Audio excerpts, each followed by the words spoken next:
Bonjour à tous, on se retrouve aujourd'hui pour une nouvelle recette, la recette des bad boat au Monsieur Cuisine Connect. Une recette qui de base est déjà très simple et très facile, mais avec le Monsieur Cuisine Connect, vous allez voir, c'est encore plus simple et encore plus rapide. Passons tout de suite à la préparation. Quand je vous dis que cette recette est très facile et très simple à faire, c'est le cas. La preuve en est, c'est qu'on va venir mettre tous les ingrédients dans le bol de notre Monsieur Cuisine Connect, hormis l'eau.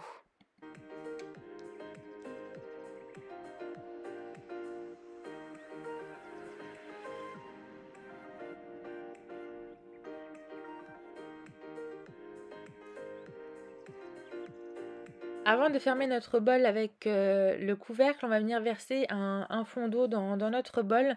Donc on va venir verser l'équivalent d'à peu près 100 g d'eau et le reste de la quantité d'eau, on va venir la verser au fur et à mesure pendant que la pâte travaille pour être sûr d'avoir la bonne texture de pâte. Une fois le bol de notre Monsieur Cuisine Connect fermé, on va venir programmer l'option malaxer avec un total de 6 minutes. Donc on va programmer 3 fois 2 minutes. Donc en tout, il faut que votre pâte travaille et se fasse malaxer. En tout et pour tout, 6 minutes.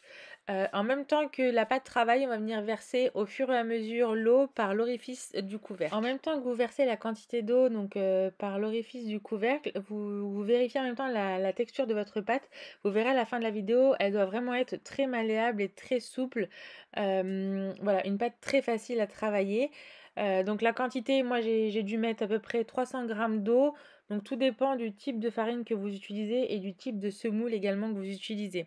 Si jamais votre pâte est trop liquide, enfin si jamais vous avez mis un peu plus que ce qu'il ne fallait, pas de panique, vous pouvez toujours la rattraper en remettant un petit peu de quantité de semoule par l'orifice, toujours pendant que la pâte est en train de se faire malaxer. Donc là, vous avez bien vu la texture de la pâte que l'on doit obtenir. Donc elle est vraiment très souple, à la limite d'être collante, voire un peu collante. Mais si elle est un peu trop collante, c'est pas bien grave. On va venir la rattraper avec de la farine sur notre plan de travail. Donc là, comme vous le voyez, la texture de la pâte est vraiment très molle, très malléable. C'est vraiment la texture parfaite pour les bad boat. On va ensuite venir aplatir notre pâte à l'aide d'un rouleau à pâtisserie. Donc on va venir l'étaler. Vous allez l'étaler assez finement. Donc en fait l'idée c'est que plus votre pâte est fine et moins vous aurez de mie dans vos bottes. Donc après c'est une question de préférence. Moi par exemple j'aime bien quand il n'y a pas trop de mie parce que du coup ça a un effet moins bourratif. Donc je vais venir l'étaler quand même assez pas mal. Donc je vais laisser quoi à peu près 1 cm d'épaisseur. Donc si vous voulez un peu plus de mie, voilà, vous l'aplatissez un petit peu moins.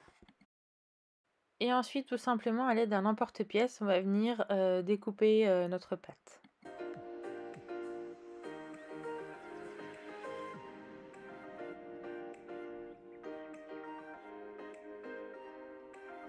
Une fois les cercles découpés, je vais venir les déposer sur ma plaque de four recouverte de papier sulfurisé. Et puis après, on recommence jusqu'à épuisement de la pâte.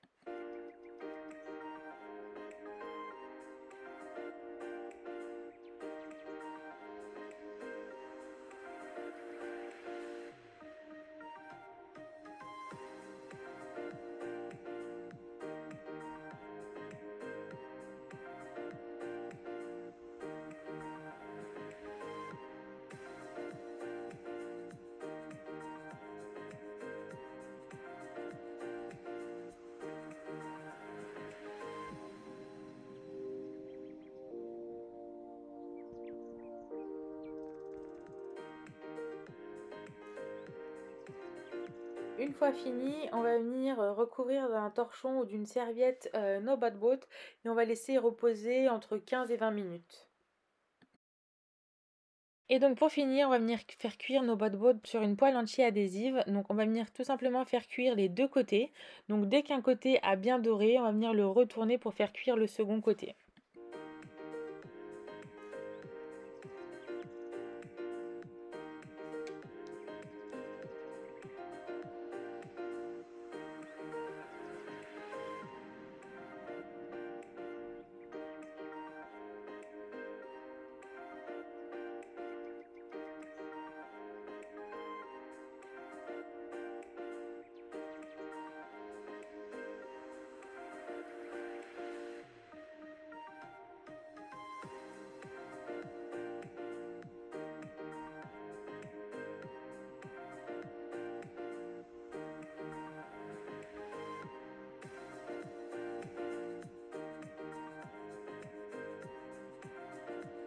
Cette nouvelle recette touche maintenant à sa fin. J'espère que cette nouvelle vidéo vous aura plu.